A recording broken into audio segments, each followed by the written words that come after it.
사랑합니다. 오늘 본문은 주님 앞에 어떤 예물을 드릴 것인가에 관한 건데, 저는 11조에 관한 얘기를 오늘 하게 될 겁니다. 이 강단에서 헌금에 대해 설교하는 것은 그렇게 편하거나 자유로운 일은 아닙니다.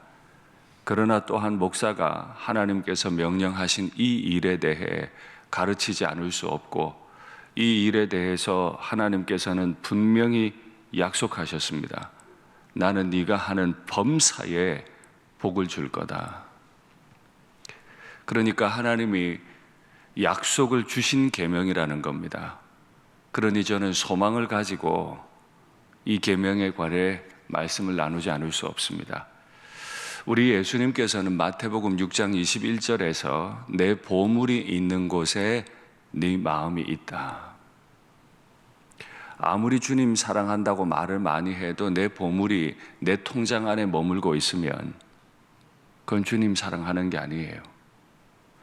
내가 마땅히 드려야 할 11조가 여전히 내 지갑 안에 머물고 있다면 교회 아무리 많이 들락날락거려도 그건 내 마음이 통장 안에, 지갑 안에 있는 거지 주님 앞에 있는 게 아니라고 주님 분명히 말씀하세요. 그래서 저는 오늘 11조를 왜 드려야 했는지, 그리고 어떻게 드릴 건지 새벽 시간에 다 말씀드리기가 어렵지만 오늘 본문에 있는 대로 잠깐 말씀드리고자 합니다.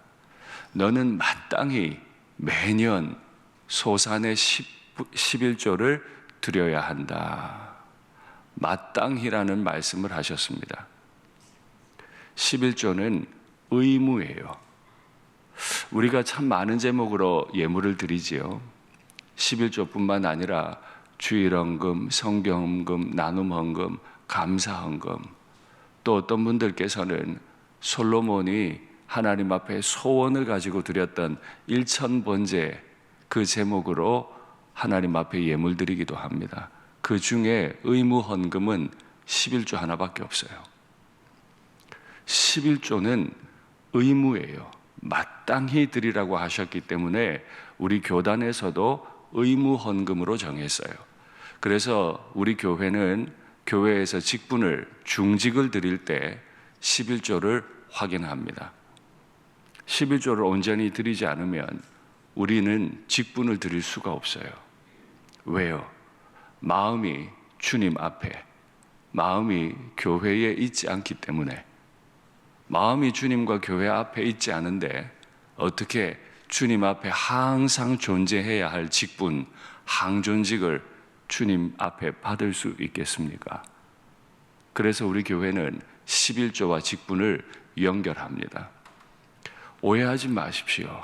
이건 매직이 아닙니다. 돈 많이 내고 귀한 직분 가져가라는 게 아니에요. 주님께서 엄히 명령하신 대로 우리는 하는 거죠. 그런데 이 11조를 주님 앞에 드리면 이 용도는 무엇일까요? 여호와께서 그의 이름을 두시려고 택하신 곳, 바로 그곳까지 11조를 가지고 가면 너는 포도주와 곡식과 기름의 11조를 먹으라 라고 하셨습니다. 주님 앞에 드리는 것만 있는 줄 알았더니 그걸 드리고 나면 여호와께서 이름을 두시려고 택하신 그곳, 바로 중앙 성소죠. 성소에서 모든 백성이 몰려와서 다 나누어 먹는 거예요. 11조의 첫 번째 목적은 성전 중심의 공동체를 온전히 이루기 위한 것입니다. 그곳에서 수종 들고 있는 제사장들, 또 수종 들고 있는 레위인들의 수입이에요. 그들도 가정을 이루고 있기 때문에 그들의 수입을 위해 11조를 냅니다. 성전을 유지를 해야 할 거 아니에요? 우리 일산교회에 한 달에 난방비가 얼마나 나오는지 아세요? 어마어마합니다. 들으시면 깜짝 놀라실 거예요. 전기료, 수도료 엄청납니다. 이 모든 것들 11조로 감당하는 거예요. 그건 하나님이 마땅히 명령하신 거죠. 하나님께 드림을 통해 하나님 중심의 공동체를 이루어가는 것, 그거의 11조 첫 번째 목적이에요. 두 번째, 11조를 드린 분들께서 함께 모여 즐겁게 나누어 먹는 거예요. 그러니까 교회가 자꾸 돈 아껴야 돼, 돈 아껴야 돼, 그것만이 능사가 아니에요. 물론 성도들께서 고생해서 하나님 앞에 드린 11조 또 포함한 모든 예물들 아끼고 지혜롭게 써야죠. 그러나 그건 또한 마땅히 성도들이 교회에 오셨을 때 함께 즐겁게 나누어 먹도록 명령하신 바가 있어요. 그래서 교회는 성도들에게 베풀 때 즐겁게 베풀 수 있어야 해요.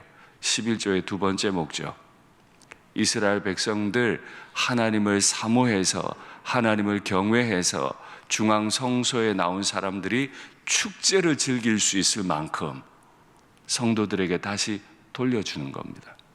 그걸 자기 집이 아니라 하나님 앞에서 축제를 즐길 수 있게 한 거예요. 그래서 교회 목회자나 교회 당회는 이 두 가지 일들, 교회를 운영해 나갈 때 필요한 인건비, 교회 관리비 잘 책정해서 진행하고, 성도들께서 교회에 오셔서 필요한 것들 축제가 될 만큼 즐겁게 쓸 수 있도록 교회 어른들은 이 일에 신경을 써야 한다 하는 겁니다. 이 두 가지 일들을 진행할 때 이스라엘이 배우게 되는 게 있어요. 여호와 경외하기를 항상 배우며. 여호와를 경외한다는 건 하나님 말씀을 줄줄이 외고 있다거나 벌벌벌벌 떤다거나 예배만 열심히 드린다는 뜻이 아닙니다. 하나님께서 정하신 방법대로 예물을 드리고 또 교회 안에서 그 예물을 정확하게 사용할 때 바로 그때 여호와를 경외하기를 몸으로 다 배울 수 있어요. 다시 말씀드리면 하나님께 드림을 통해 여호와 경외하기를 배우고 하나님 앞에서 함께 즐거워함을 통해 여호와 경외하기를 배우는 거예요. 또 다시 말씀드리면 여호와 앞에 와서 드리는 것은 곧 우리가 돌려받는 일이기도 하다. 이걸 경험적으로 알게 되는 거예요. 하나님께 드리면 우리 인생이 이렇게 즐거워지는구나. 또 더 좁혀볼까요? 교회 오는 건 진짜 좋은 일이구나. 우리 어린아이들이 교회만 오면 즐거워. 그래서 제가 아이들이 갈 때마다 일일이 하이파이브 해주잖아요. 그게 교회 오면 즐겁다는 뜻이에요.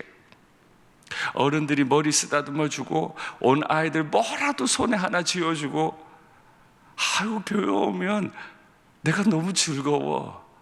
이게 어릴 때부터 여호와 경외하기를 배우는 거예요. 어느 날 자랐습니다. 인생에 풍파가 있어요. 교회를 잠깐 떠날지도 모르죠.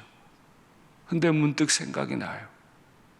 이름도 잘 모를 텐데 이상하게 담임 목사님이 맨날 사랑해 사랑해 하이파이브 해주고 어른들이 뭔가 자꾸 간식을 나누어주고 교회 잘 왔다 잘 왔다.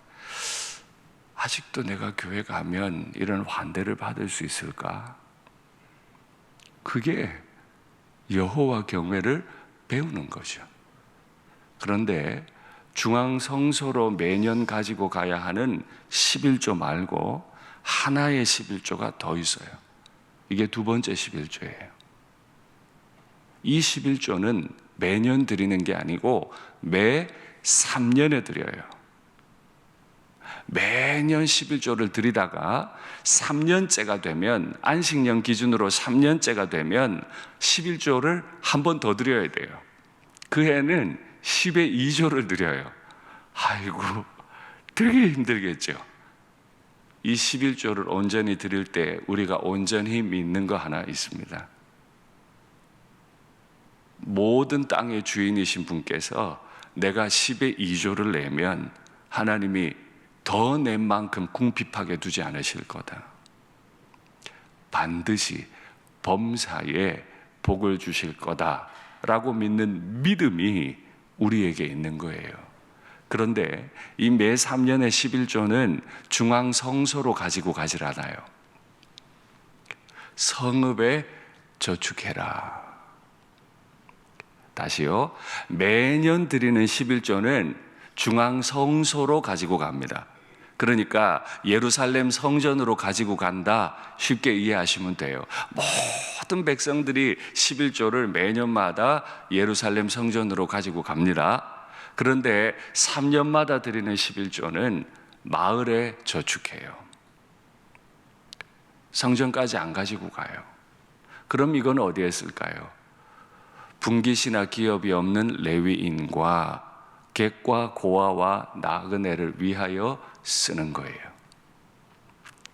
이 네 사람들, 네 종류의 공통점이 있죠. 그건 그들이 내게 다시 돌려줄 수 없다는 겁니다. 내가 돌려받지 못할 사람들을 위해 10분의 1이라고 하는 어마어마한 재정을 내놔야 돼요. 왜요? 하나님이 내게 은혜로 땅을 주셨어요. 하나님이 내게 은혜로 분깃을 주셨어요. 그런데 인생의 풍파를 만나서 객이 되고 고아가 되고 과부가 된 그들에게도 은혜가 임해야 되지 않겠습니까? 내 손을 통해 그들에게 은혜가 임하는 삶인 거죠. 어쩌면 두 번째 11조는 정말 영적인 일인지도 몰라요. 우리가 진짜 하기 싫은 거. 10분의 1만 내면 되지 뭘 또 내? 이런 생각들. 우리 오는 주일에 튀르키예 시리아 헌금하죠.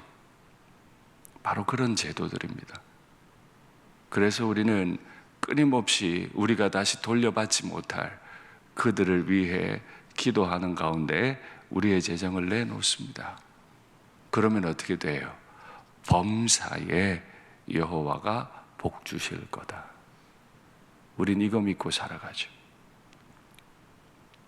정리해 볼까요? 이스라엘 백성들은 두 종류의 11조를 냅니다. 첫 번째 11조는 매년 중앙 성소로, 그것의 쓰임은 제사장과 레위인들의 기업이 되는 것입니다.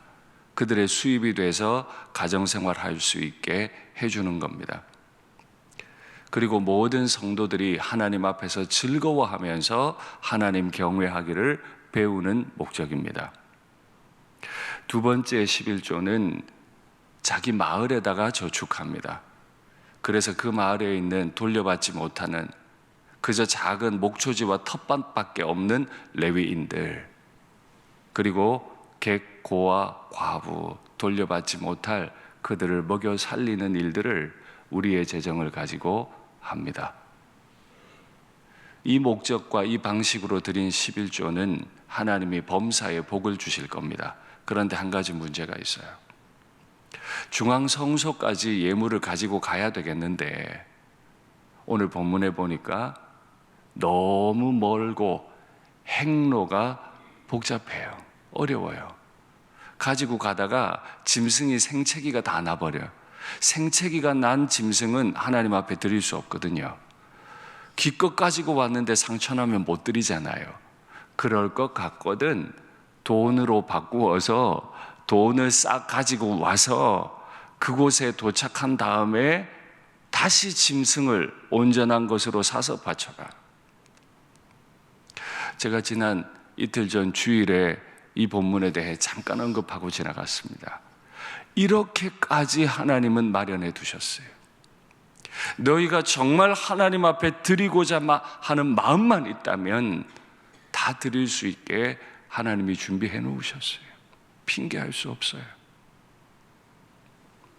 그러니 오늘 이 복 받는 길을 하나님이 약속하신 범사에 복을 주겠다고 약속하신 이 일에 대해 마음으로 받고 결단하십시오.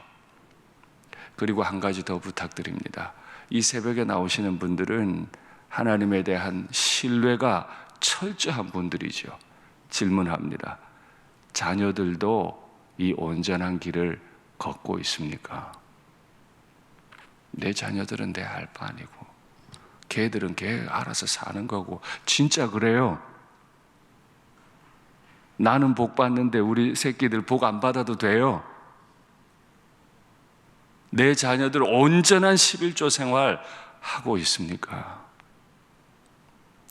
내 자녀들에게 복이 임하길 원한다면 11조 생활을 잘 해서 여호와 경외하기를 어릴 때부터 배우고 내 보물이 있는 곳에 내 마음이 있다 하신 주님과 동행하는 법을 가르치시기를 바랍니다. 말씀을 맺겠습니다. 우리는 우리가 가장 소중하게 여기는 것들 하나님의 뜻대로 사용함을 통해 여호와를 경외합니다. 여호와를 경외하는 자에게 하나님은 반드시 인생의 즐거움을 허락해 주실 것을 믿습니다.